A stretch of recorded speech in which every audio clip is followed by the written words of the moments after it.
revolutionizing the way people treat people in business. The Experience Pros, America's home for positive business talk.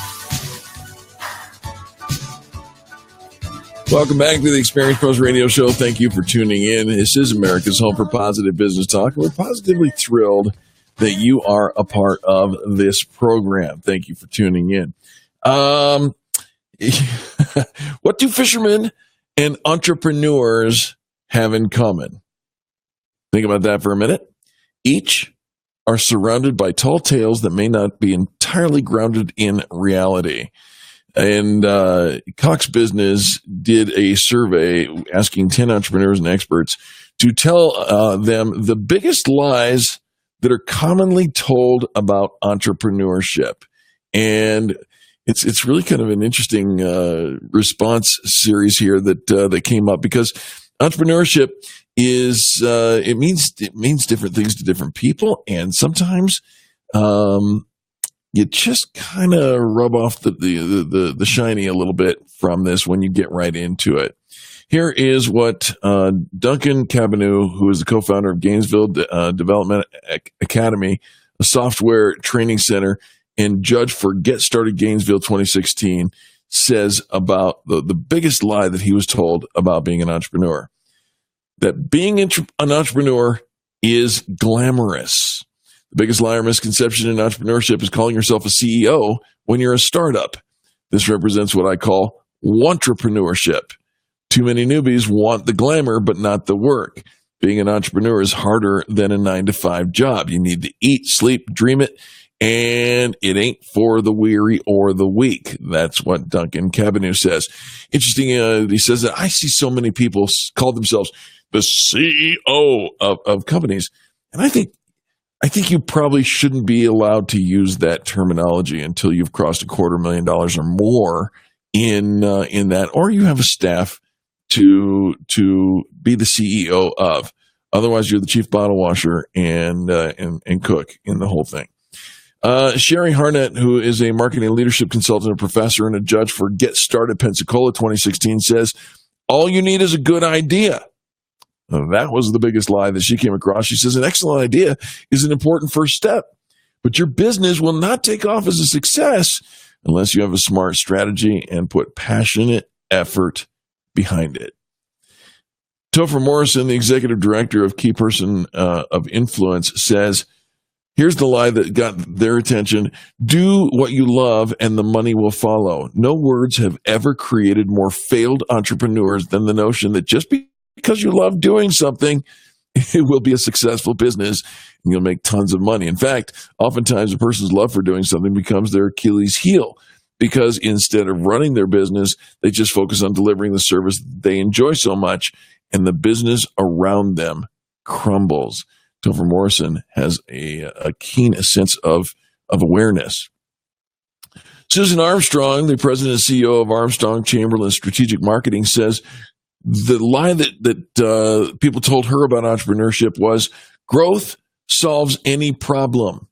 I like where this is going to go. New entrepreneurs sometimes think greater volume will solve all problems. Angel and I have been on the record many times of having said the prevailing thought is whatever is broken will be fixed with more sales. Well, there's certainly a tipping point that you can expect to see, start to be seeing a profit. Your business model needs to be realistic regarding the cost of sales and return on investment. If you're losing money on your product when you're selling 100,000 of them, you're likely to lose exponentially more money when you sell 1 million of them. Bigger isn't always better. I completely agree. In fact, our friend James Fisher, who, used to be on the program here with us back in the day, he wrote the book, Navigating the Growth Curve. And the fact of the matter is that growth brings its own set of new and exponentially more expensive problems. Entrepreneurs are lone wolves. That's the lie that Michael Frankel was told, marketing partner over at Thayer Ventures. He says, being an entrepreneur is the most group/community-oriented endeavor you can imagine. It requires support, Networking, connections of all kinds among friends, family, colleagues, and peers. Thinking of entrepreneurship as a solo act is the most limiting perspective you can have, and it's almost a sure guarantee of failure. Agree with that 100%. Alan Vance, owner of Work in Progress, he says, I was told that you'd have complete freedom. The biggest misconception about entrepreneurship would be that it gives you freedom. It's quite the contrary. Running a startup consumes your life. If you do not have the passion for seeing the success through, it'll actually be stifling, not freeing. We call that the entrepreneurial half days, right? We got off the 9 to 5 to go into the entrepreneurial half days. And what are those half days? 9 a.m. to 9 p.m. And don't forget, you probably got up at 5 a.m. and worked up to the 9 o'clock, and you'll probably be thinking about what you're doing all the way to the 11:30 hour. Here's Chris Tolles, who's a co-founder of Topics and a couple of other companies. He says, I was told you need to solve a problem. That's what I was told about entrepreneurship. Quite a few success stories about solving latent need, producing something that people like but didn't know they needed until you built it for them. You'll hear people scoff at solutions looking for problems.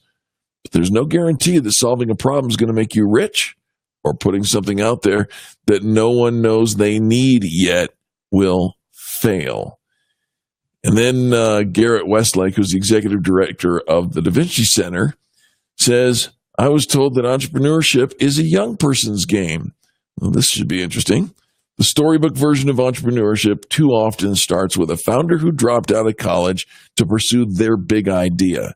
Their reality is that it takes technical knowledge, a breadth of experience, a large network to be a successful entrepreneur. Few young people have the life experience required to be successful. Success is much more likely to find a mid-career professional who has identified a marketing opportunity through their own professional and life experience, and then has the financial capital and network required to take the risk, assemble the team, and network to advance a new venture. I agree with that. The founder of Home Depot, the Colonel Harlan Sanders with Kentucky Fried Chicken, all agree in that area. All right, gang, that's going to do it for today. We want to say thank you for tuning into this, the home of positive business talk. Angel's in Phoenix today, but she will be back again at the beginning of next week. Grateful for you tuning in. If there's anything that we can do to help you solve the challenges in your business, check us out at experiencepros.com. We'll be back tomorrow. You're listening to the Experience Pros Radio Show, America's home for